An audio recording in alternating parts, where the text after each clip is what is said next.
রাজশাহীতে জ্যৈষ্ঠের প্রথম দিন গাছ থেকে মৌসুমের প্রথম আম নামানো হচ্ছে। জেলার বাজারগুলোতে উঠবে গুটি আম। এ বিষয়ে বিস্তারিত জানাতে সরাসরি যুক্ত হচ্ছেন সহকর্মী শাহিন আলম, যাচ্ছে তার কাছে।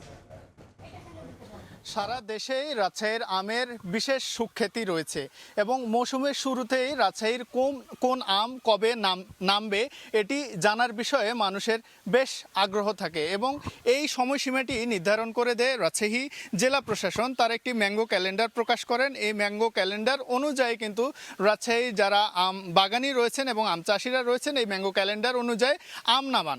যদি বলি যে এই আজকে 15ই মে, আজ থেকে কিন্তু রাজশাহীতে গুটি আম নামানোর মধ্য দিয়ে চলতি মৌসুমের আম নামানো শুরু হয়েছে এবং রাজশাহী জেলা সহ রাজশাহীর বিভিন্ন উপজেলায় আজকে গুটি আম নামানো হচ্ছে।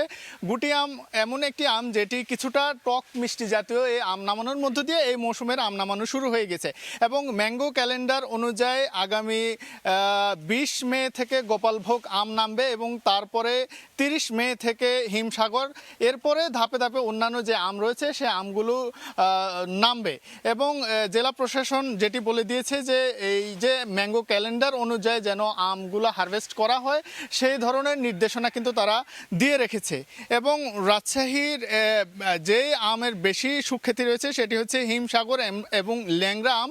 সে আমগুলো পাওয়ার জন্য আরও ভোক্তাদের আরও বেশ কিছু সময় অপেক্ষা করতে হবে এবং ধাপে ধাপে সেই সময় আসার পর আসলে চাষিরা এই আমগুলো নামবে এবং আপনারা জানেন যে রাজশাহীর এই বরেন্দ্র অঞ্চলের মাটির এই আমের স্বাদের জন্য কিন্তু সারা দেশে রাজশাহীর আমের একটি বিশেষ সুখ্যাতি রয়েছে এবং এই আম হচ্ছে এখান থেকে রাজশাহীর মানুষের চাহিদা মিটিয়ে সারা দেশেই কিন্তু চলে যায় এই আম।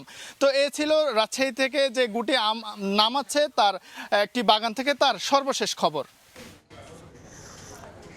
জ্যৈষ্ঠের প্রথম আম নামানোর খবর জানতে এতক্ষণ সরাসরি ছিলাম রাজশাহীতে।